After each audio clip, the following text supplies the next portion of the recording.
இட்லி எப்படி வேக வைப்போமோ, அதே மாரி ஒரு 10 நிமிஷம் மீடியம் ஃப்ளேம்ல முருங்கைக்காய வேக வச்சிடலாங்க. எப்பவும் போல சப்பாத்திக்கு மாவு பெணையிற மாதிரி கோதுமை மாவுல கொஞ்சம் உப்பு சேர்த்து, தண்ணி வேணுங்கிற அளவுக்கு சேர்த்துட்டு, நெய்யில பெனஞ்சு ஒரு 10 நிமிஷம் ரெஸ்ட்ல வச்சிடலாங்க. இப்போ வேக வச்ச முருங்கைக்காய நல்லா ஆற விட்டுட்டு, உள்ள இருக்கிற சத பகுதிய மட்டும் தனியா எடுத்துக்கலாம்.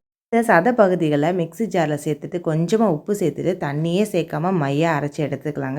சூடான கடாயில 2 டேபிள் ஸ்பூன் எண்ணெய், கொஞ்சம் சீரகம், தட்டின இஞ்சி, சிக்கன் மசாலா, மிளகாய்த்தூள், மல்லித்தூள், மஞ்சள் தூள் சேர்த்துட்டு லோ ஃப்ளேமில் வச்சு 2 டேபிள் ஸ்பூன் அளவுக்கு கடலை மாவு சேர்த்துட்டு அதையும் நல்லா வறுத்ததுக்கு அப்புறமா அரைச்சி வச்ச விழுது கொஞ்சமாக மல்லி இலை சேர்த்து நம்ம இந்த மசாலாவை இறக்கி வச்சிடலாங்க.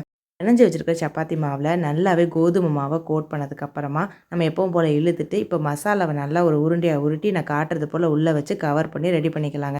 வச்சிருக்கிற பூரணம் வெளியே வரக்கூடாதுன்றதுக்காக நல்லா மாவு சேர்த்துட்டு இந்த மாதிரி கொஞ்சம் கனமாக இழுத்துட்டு சூடான தோசை தவால போட்டு ரெடி பண்ணி எடுத்தோம்னா சைடிஷே தேவைப்படாத முருங்கைக்காய் போலி ரெடிங்க.